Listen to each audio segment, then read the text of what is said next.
All right, it's after the midterm. We're on to this week 8. So if you take a look in coursework, there's this new folder opened up, weeks 8 through 14. And this week there's an assignment. Against due Monday night, not Sunday.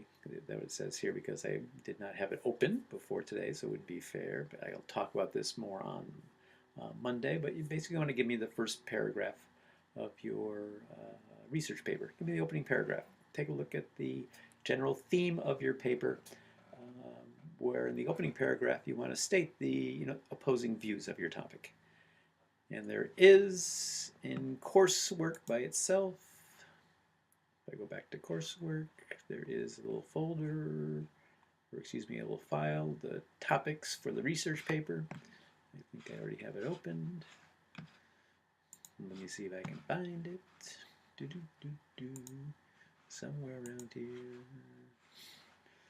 Somewhere. I'm so good with this Apple stuff. Here we go. So, some of the things you can look at: income inequality, right? Is this gap growing between the wealthiest Americans and the rest of us, basically? Is it good or bad for the economy? Should government get involved and try to bring down this income inequality gap? So this is the basic premise of the paper. Um, is should the government see this as a problem and have basically policies to try and deal with income inequality? Or should it be more the free market approach, a conservative approach where, again, it doesn't really matter so much about income inequality, is if the rich are getting richer, they're doing something right that society sees as a benefit. That's why they're getting money. And again, it really helps everyone because they're doing something right and it's growing an economy. So the government should not get involved with this free market approach. So all of these topics are generally, should the government basically make a law, get involved in a problem, perceived problem with the economy, to try and fix these flaws of the free markets, or should we basically let the free markets rule by themselves, right? Rule by themselves. Let the free markets determine what's worth or not worth to society. But gender equality, right? Should there is a pay gap, gender pay gap? Most people think there is a gap between what women and men are paid. And there are some government programs that could be used to try and lower this pay gap. Um, or should, again, government not get involved because it will be a cost of business, right? If the government puts up more and more regulations for businesses to follow and try and deal with this pay gap, it really is a cost of business and it's a cost of managers' time, in a sense, to make sure they follow all the government regulations. It's an interesting topic. Racism, again, I believe there's still racism in this country, and should there be more government programs to try to deal with this racism? Should there be specific programs to try and help minorities in this country, because they are still subjected to institutional racism? Or again, is racism not a problem, which is more of a free market approach? And again, trying to fix the problem will just prolong the problem and exacerbate the problem, is a fairly common conservative view. Um, Incarceration is an interesting topic economically because again, it goes again with racism in a certain way because a lot of African Americans are targeted um, in small drug purchases to go to jail, where white people of this same basically problem, the same caught with breaking the law, do not go to jail.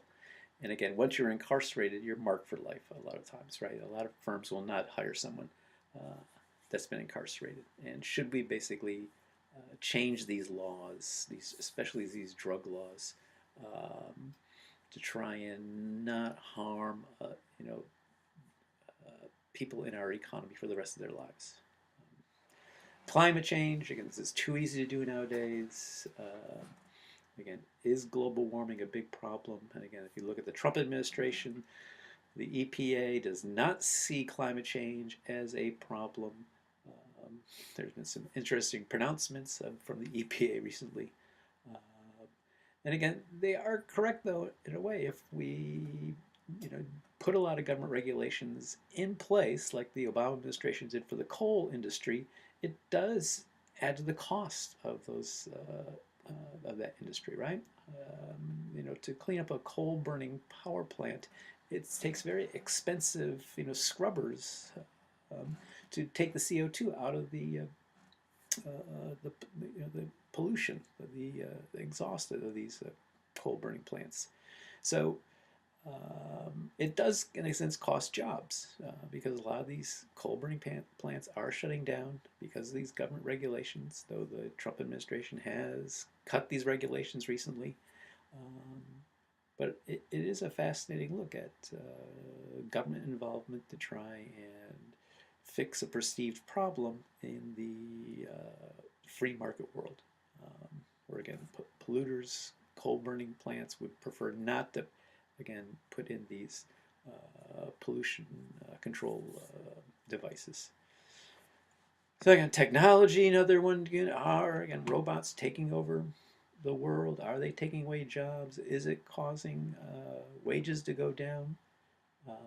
Should the government give tax breaks to companies that actually hire humans? Should there be more retraining of people from, again, jobs that will be taken over by artificial intelligence into better paying jobs? That training costs a lot of money, it is expensive. Immigration, again, here's the one case where it's really government involving itself in the economy, where it's going to deport a lot of undocumented immigrants in this country. And again, you can look at this topic by looking at the DACA program, right? The Deferred Action Child Act, where should we basically kick these people out of the country that were brought in as children? Do they hurt the economy, these undocumented immigrants, like our Attorney General has said they do? Or do they help the economy? Healthcare I would avoid unless you know somebody in the particular field. Unions, again, I can look at the history of this. Unions were suppressed in the 1920s. They have a resurgence in the 1950s and 60s.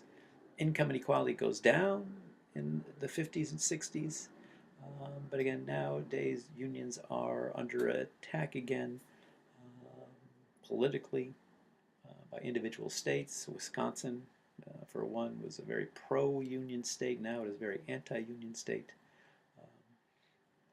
But how does that affect the economy? And should there be something done to basically expand union rights? An interesting topic. Fiscal policy, again, looking at the government budget, which is going to be getting passed, I believe, next week by the Congress. Don't do monetary policies, more the other course. Student debt, some people like to look at that one because is this a problem? It's our biggest private debt right now. It used to be credit cards was the largest segment of our private debt. Nowadays it's student debt. And it has a big effect on the economy because if you graduate from college and you're $40,000 in the debt, you're less likely to buy a new car, buy a house, basically buy things which propel the economy forward. You're paying off your student debt, which doesn't do a lot to help the economy. So take a look at these topics. We can talk more about it on Monday. I'm also going to be talking about, and I might as well write it down, the 4 essays on the final. Do I have another text box open here? Maybe I don't.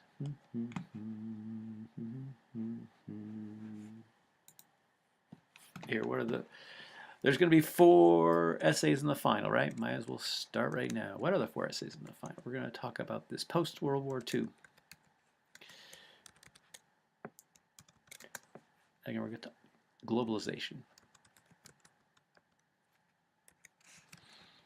If you saw Mr. McCain the other day, Senator John McCain came out with a speech that was criticizing the Trump administration for being anti-globalists. Can spell globalization correctly. Again, Mr. McCain complaining about the Trump administration, about being more of a nationalist, more worried about the U.S. instead of the U.S. as a global partner, which is really after, again, December 6th, 1941, when the Japanese attack us, we become a very globalized nation. We're no longer isolationists. What goes on that makes us this globalized power? What are some of the institutions set up? We'll talk about. The second essay is going to be about what? Civil rights. In this country, things, of course, pick up with civil rights after World War II. We'll get Brown versus Board of Education, where, again, the Supreme Court rules segregation is not legal. We're going to see this continue on in the Voters' Right Act, the Civil Rights Act, Martin Luther King, Malcolm X. It's a fascinating study of the plight of African Americans and their strive for equal rights and equal treatment in this country. And it's an economic issue. It is a moral issue. It is a political science issue, but it's an economic issue because basically we're underutilizing almost 20% of our population, not getting the same education as the rest of the country, not getting the same opportunities as the rest of the country. And if you're missing out on 1/5 of your labor force, it really harms your economy. Just like we underutilized women and still underutilize women, if you ask me. But it's a fascinating look at the history of, instead of being a dead white man's course, we try to do something a little different. The other we're going to look at is the Cold War and its effect on the U.S. economy. Again, there's the good and the bad and the ugly with the Cold War. Again, we don't fight against the communists directly with the Soviet Union. We do fight with the Chinese in Korea. We do fight in Vietnam. We do have small skirmishes all around the globe. There was a recent article this week, new information about how we helped the Indonesian government in the 1960s, a militaristic dictatorship that murdered 500 to 600,000 people in just 1 year. The United States let this happen, knew about it, and let it happen. Over 3 million people die in Indonesia in the Cold War. So we're going to look at our involvement in the Cold War. It makes a big difference besides economics, just understanding how the world sees us a lot of times. They see us through what we did in the Cold War. And then 4, of course, we've got to get into the big Republican man, Mr. Reagan. If I can spell him correctly. Ronald Reagan is a big changer for the Republican Party. Mr. Trump the other night was at the Heritage Foundation, a conservative think tank, and he was talking about that he wants America to go back, or not go back, America to be just like Reagan did in the 1980s. He wants to have a program, an economic program that mimics Reagan's and has the same effect as Reagan's economic program in the 1980s. So we're going to talk about what Reagan did, why he's such a basically a person to be admired for the Republican Party, and if that's a correct perception, or is there a different perception of Reagan, which Lord knows the liberal Democrats have a different view of Mr. Reagan. But no matter what, he is a game changer. So those are our 4 essays on the final. You do any 3. So we're going to get into the globalization on Monday. And then continue on with these other 3 essays later on. I would, if I were you, I'd pick out which 3 we're going to do on the final.